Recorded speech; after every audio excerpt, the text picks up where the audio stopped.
ठीक है, good evening friends. Today तो we are starting with the very next topic that is called balance score card. So this is the topic is basically for the UGC NET management students.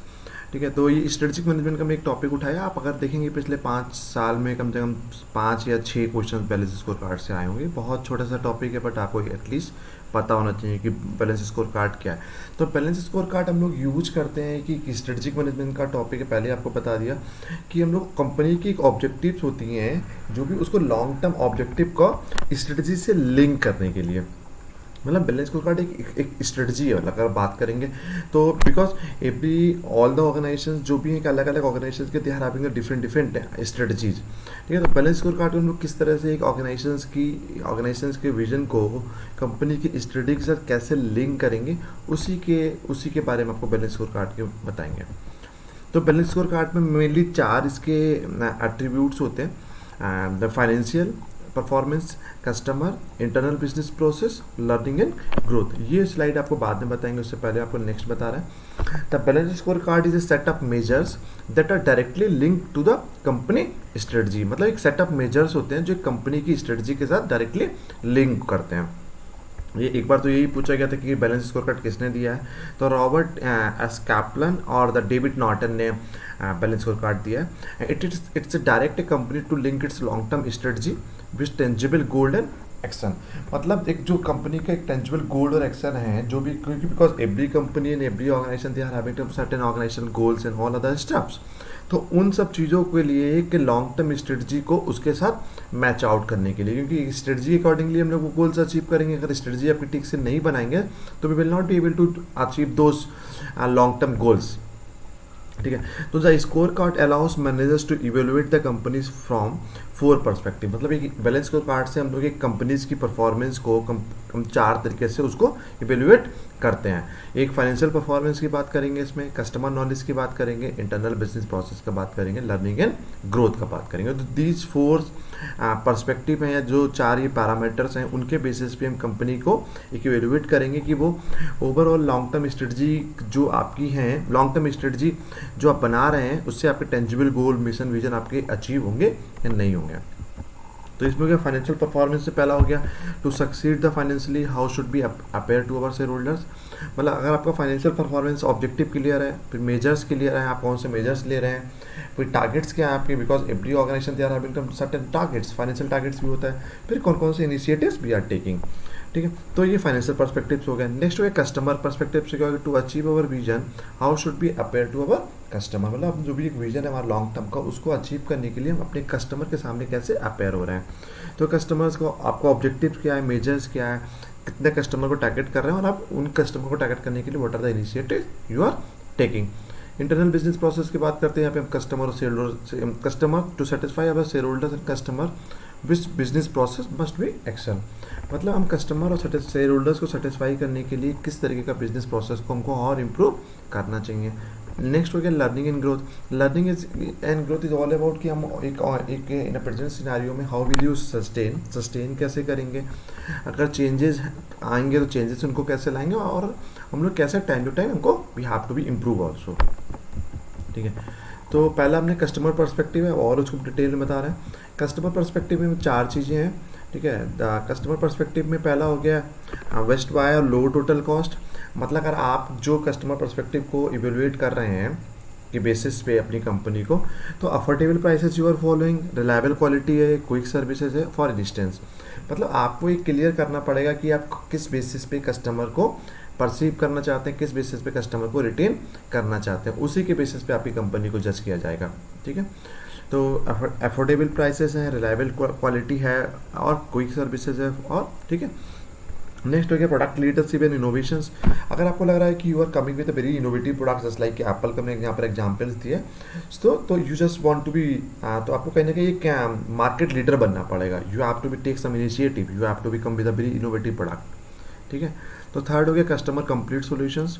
जैसे कि sometimes हम लोग क्या करते हैं, customise होता नहीं, कस्टमाइजेशन का कॉन्सेप्ट होता है, हम लोग tailor made for the customers individual need and preferences में. मतलब हम लोग we will try to provide the customise services to our customers. ठीक है, जैसे IBM ऑफर करता है कस्टमर कंप्लीट सोल्यूशंस. ठीक है, Lock-in is all about कि organization try to get a large number of buyers in a position where they are left with a practically no alternative buyer to buy their product. For instance, they sell certain auxiliary product at a cheap prices which are not compatible with product made by the other organization.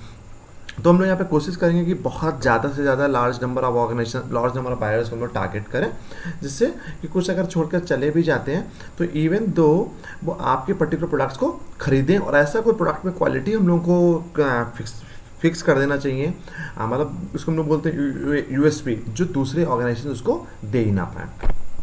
ये हो गया हमारा customer perspective के basis पे।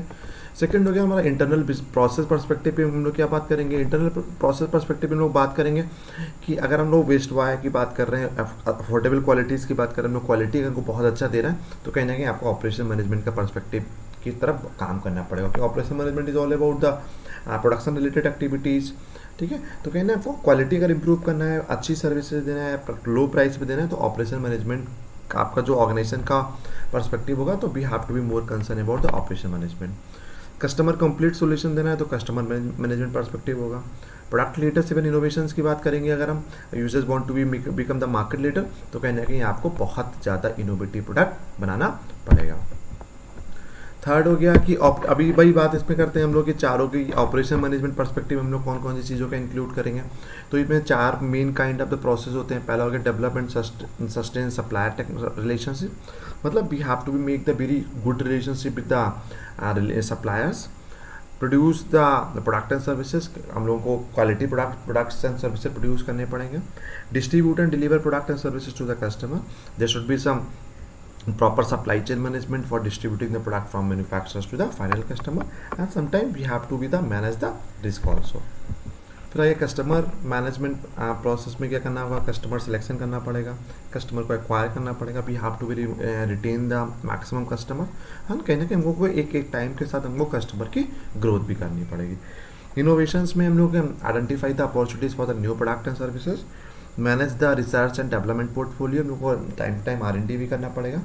कुछ product quality को improve करने के लिए we have to make some design also, and bringing the new product and services into the market. Third हो गया लर्निंग एंड ग्रोथ पर्सपेक्टिव। अगर आप users want to be make the capacity building की यहाँ पर बात करते हैं, तो यहाँ पर हम लोग जो भी आपकी इंटेंजिबल एसेट्स होती हैं उसको बहुत ज़्यादा ठीक से वर्कआउट करना पड़ेगा। यहाँ पर हम लोग ह्यूमन कैपिटल की बात करेंगे, ऑर्गेनाइजेशनल कैपिटल की बात करेंगे और इंफॉर्मेशन कैपिटल्स की बात करेंगे। ठीक है, तो भाई ह्यूमन कैपिटल्स में क्या हो गया कि identify the strategic job families हो गया, डेवलप द कॉम्पिटेंसी प्रोफाइल हो गया, मतलब हर इंसान की अलग अलग कॉम्पिटेंसी प्रोफाइल हमको बनाना पड़ेगा। ह्यूमन कैपिटल रेडीनेस की बात करेंगे, formulate a plan for the improving the human capital, मतलब we have to be improve the we have to formulate some plans to improve the human capital. फिर हो गया information capital की बात करें, ऑर्गेनाइजेशनल कैपिटल की हम लोग बात कर रहे हैं। तो organisation capital is all about culture कैसा होगा, लीडरशिप की पॉलिसीज कैसी होगी, अलाइनमेंट्स कैसा होगा, टीम वर्क क्या होगा, मोटिवेट कौन करेगा, this is totally intangible things, learning and growth perspective की हम लोग बात करते हैं। अब लास्ट हो गया कि 4 step required to the design या बैलेंस स्कोर कार्ड। तो इसमें हमारा हो गया कि translating the vision into the operational goals, मतलब जो आपका लॉन्ग टर्म विजन है उसको ऑपरेशनल गोल्स के साथ हम लोग ट्रांसलेट करना पड़ेगा। और जो भी एक लॉन्ग टर्म विजन है आपका, आप सपोज आपका एक विजन है कि बाय द 2030 आप दुनिया का सबसे बड़ा कंपनी बनना चाहते हैं, तो whatever the long term vision, long term goals you are having, we have to be link with the individual performance of the organisation, मतलब इंडिविजुअल्स की परफॉर्मेंस से लिंक करना पड़ेगा उसको, इस तभी हम लोग वो जो भी आपने एक लॉन्ग टर्म ऑब्जेक्टिव या गोल या विजन सेट किया उसको हम लोग अचीव कर पाएंगे। फिर थर्ड हो गया बिजनेस प्लानिंग, मतलब और इंडेक्स सेटिंग की बात करेंगे हम लोग। फोर्थ हो गया feedback and learning and adjusting the strategy accordingly, मतलब हम लोग फीडबैक देंगे भी अपने एम्प्लॉयर्स को, और we will take some continuously feedback from the customers, feedback from the different stakeholders. अब लास्ट हो गया स्ट्रेटजी मैपिंग क्या होता है। तो स्ट्रेटजी मैपिंग क्या होता है, strategy maps are way of providing a macro view of organisation strategy and to provide it with a language in which they can describe their strategy priors to constructing metrics to evaluate the performance against their strategy, मतलब एक organisation की हम लोग performance को evaluate करने के लिए उस जो भी हमने स्ट्रेटजी मान लो अप्लाई किया, उस स्ट्रेटजी अप्लाई करने के बाद उसकी परफॉर्मेंस में कितना इंप्रूवमेंट हुआ है, डिक्लाइन हुआ, उन सब चीज़ों को इवेलुएट करने के लिए हम लोग स्ट्रेटजी मैप का यूज करते हैं। तो this is enough for balance scorecard. If anybody से हैविंग एनी डाउट तो आप लोग कुछ उसमें कमेंट सेक्शन में पूछ सकते हैं. Please do like and subscribe my channel. Thank you so much.